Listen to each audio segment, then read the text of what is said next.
Subscribe कीजिए हमारे YouTube channel AR3 coaching classes को और बेल आइकॉन को प्रेस करो ताकि लेटेस्ट वीडियो की नोटिफिकेशन सबसे पहले पा सकें। हेलो स्टूडेंट, मैं राजकुमार आपका AR3 कोचिंग क्लास में एक बार फिर से स्वागत करता हूं और आज इस वीडियो लेक्चर में हम लेकर आए हैं आपके लिए मौललता। ठीक है, और ये जो मौललता और इसके बाद हम पढ़ेंगे मोल प्रभाज। ये दोनों इकाइयां किस पर डिपेंड करती हैं? तो वेट बाई वेट।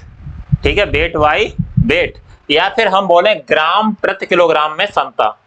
ठीक है, ग्राम प्रति किलोग्राम में सांद्रता में व्यक्त करती हैं, या हम बोले वेट बाई वेट या भार बाई भार।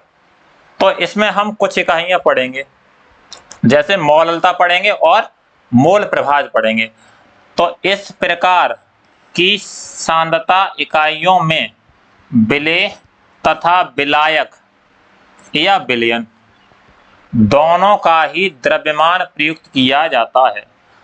क्या प्रयुक्त किया जाएगा? द्रव्यमान। इससे पहले हमने पढ़ी थी फॉर्मलता, मौलरता और नॉर्मलता। उसमें हम द्रव्यमान और आयतन दोनों को प्रयुक्त कर रहे थे, लेकिन इसमें हम किसको प्रयुक्त करेंगे?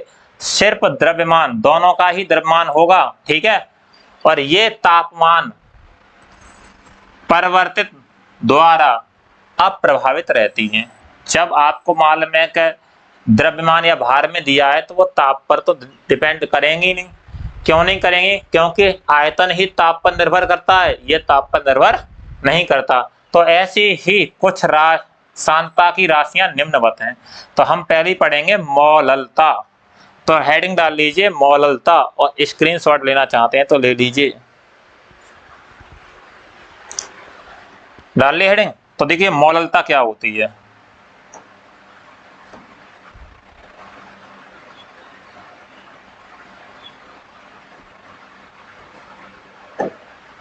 तो किसी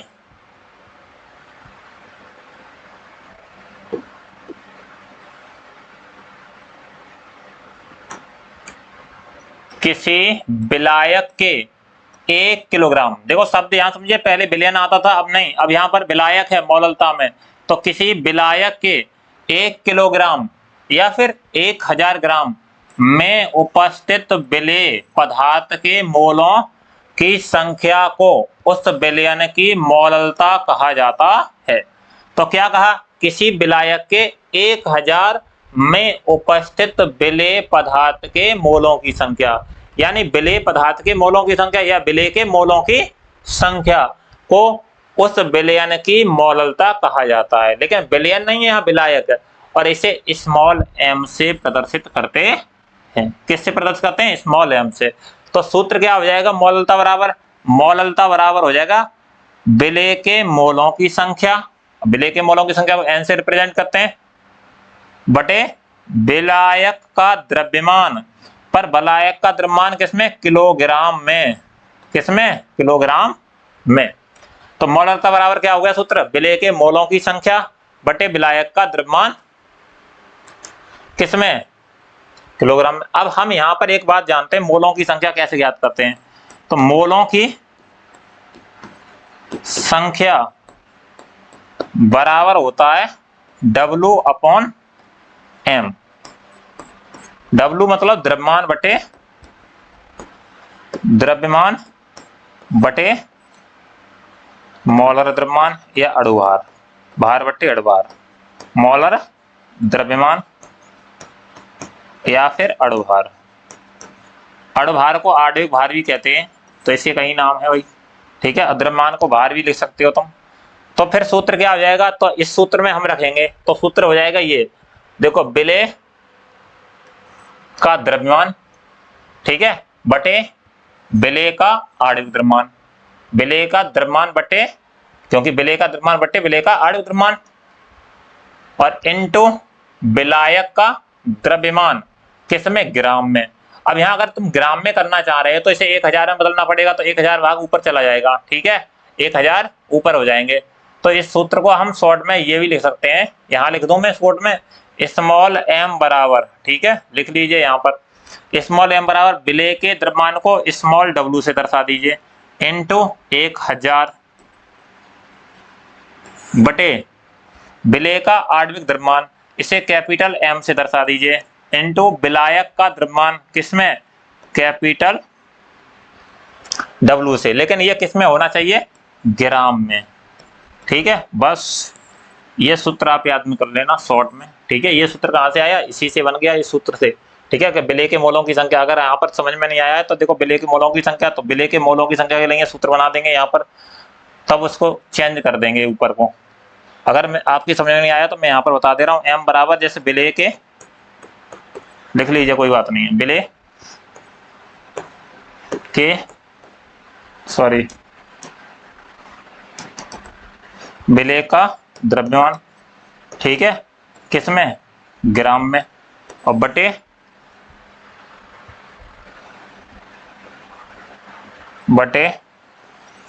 क्या आएगा, विलेय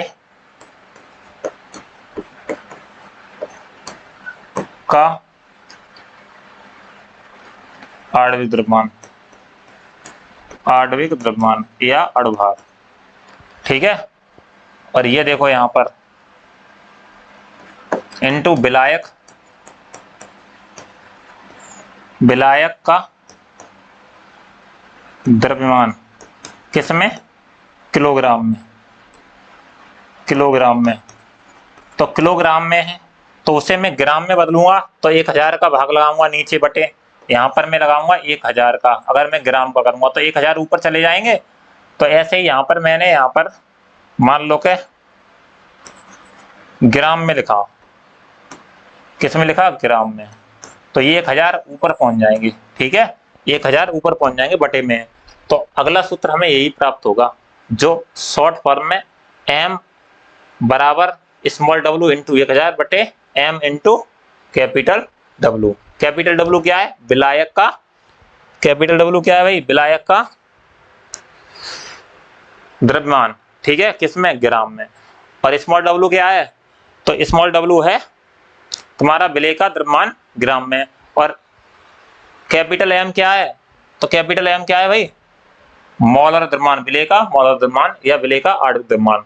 ठीक है, हाँ, मोललता तापमान में परिवर्तन के द्वारा प्रभावित नहीं होती है, क्योंकि ये केवल द्रव्यमान पर निर्भर करती है तथा द्रव्यमान ताप पर निर्भर नहीं करता। और इसका मात्रक क्या होता है, मात्रक भी लीजिए, इसका मात्रक मोल प्रति किलोग्राम होता है। इसका मात्रक क्या होता है, मोल प्रति किलोग्राम होता है। तो मैंने तो पहले ही आपके लिए बता दिया था कि ये ताप पर निर्भर नहीं करेंगे, क्योंकि द्रव्यमान क्या है, ताप पर डिपेंड नहीं करता, जबकि आयतन ताप पर निर्भर करता है। तो जितनी भी सांद्रताएं हैं आयतन वाली, वो तो तापमान पर निर्भर करेंगी, और जो सांद्रताएं तापमान आयतन में नहीं है तो वो तापमान पर निर्भर नहीं करेंगी। देखें आगे, तो मोललता से संबंधित कुछ और भी सूत्र दिए गए हैं, और उन सूत्रों का आप स्क्रीनशॉट ले लीजिए, या तथ्य दे रखे हैं, ले लीजिए स्क्रीनशॉट। तो देखें, मोललता से संबंधित तथ्य या सूत्र, तो मोललता के रूप में सांतरण का मापन अत्यधिक असुविधाजनक होता है, क्योंकि इसके लिए द्रवों के द्रव्यमानों का मापन किया जाता है। इससे मतलब असुविधाजनक है क्या, सांद्रता या सांतरण करना। क्यों, ऐसा क्यों होता है, क्योंकि द्रवों के द्रव्यमानों का मापन किया जाता है। मोलर विलयन की अपेक्षा सांद्रित होते हैं, कॉन्सेंट्रेट होते हैं। ठीक है, मोलर विलयन की अपेक्षा सांद्रित होते हैं। यदि विलयन का द्रव्यमान प्रतिशत दिया हो तब मोललता की गणना निम्न सूत्र द्वारा करेंगे।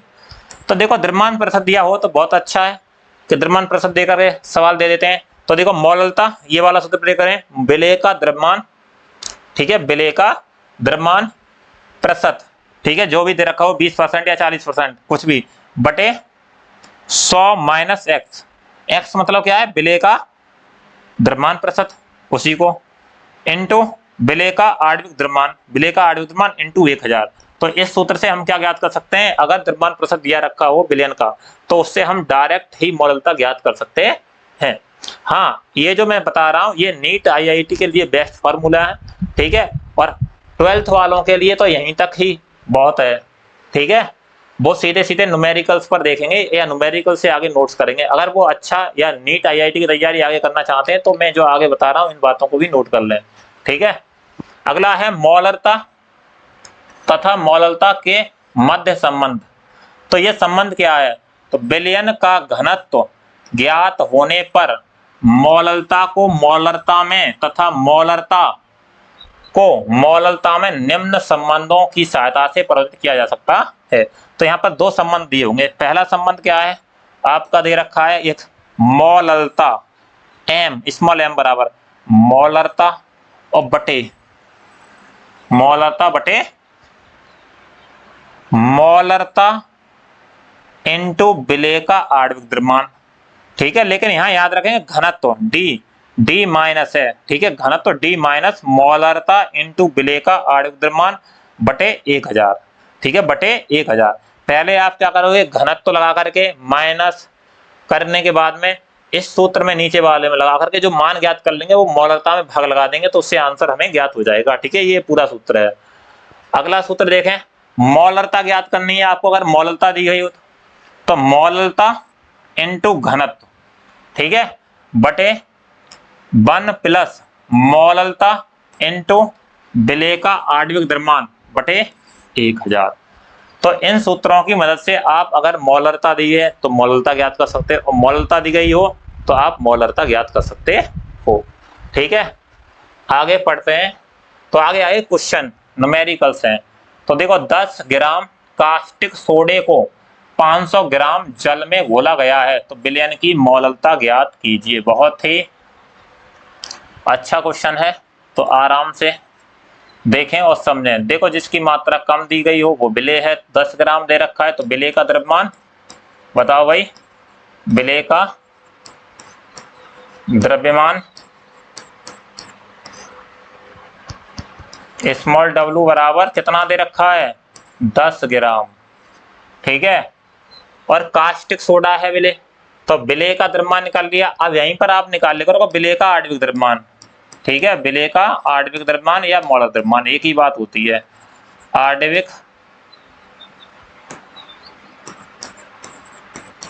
आणविक द्रव्यमान, और इसे कैपिटल M से दर्शाया था हमने सूत्र में। तो कितना आएगा? कास्टिक सोडा का सूत्र क्या होता है? NaOH। तो Na का 23 और प्लस 1 प्लस 16 ऑक्सीजन का, या 16 प्लस 1 कितना हो गया? ये टोटल जोड़िए तो 60 हो जाएगा। कितना हो जाएगा भाई? 60 हो जाएगा। 60 क्यों? 40, 6 इधर जोड़ लिए,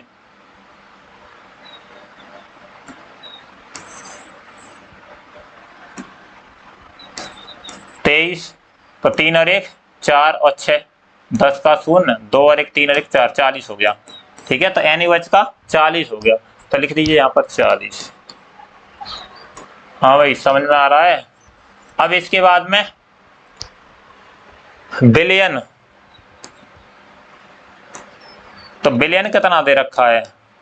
विलयन नहीं है, सॉरी, विलायक 500 ग्राम। ठीक है, विलायक का द्रव्यमान, ठीक है, विलायक का द्रव्यमान किससे? कैपिटल W से, बराबर 500 ग्राम। अब सूत्र हमने आपको क्या बताया था? बताओ जल्दी से। स्मॉल m बराबर स्मॉल w इंटू 1000 और बटे capital M into capital W। ठीक है, और यहाँ पर लगा दीजिए आप ग्राम में, तो लगाइए मान। तो स्मॉल w कितना? 10 ये दे रखा है, इंटू 1000 बटे m कितना दे रखा है? 40 इंटू ये 40 हो गया 500।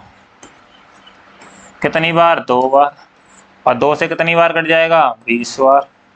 और 1 0 से 1 0, 1/2 यानी 0.5। 1/2 कितना लिख सकते हैं? 0.5 m। ठीक है, 0.5 m नोट कर लीजिए, यही आ रहा है इसका आंसर अगर आपने कर लिया तो। नेक्स्ट, चीनी के सीरे के 204.2 ग्राम में 34.2 ग्राम चीनी है। ठीक है, ये चीनी का सूत्र दे रखा है। और चीनी के सीरे की मौललता की गणना ज्ञात कीजिए। चीनी के शीरे की मौललता की गणना ज्ञात कीजिए। तो करिए भाई, छांटिए सवाल।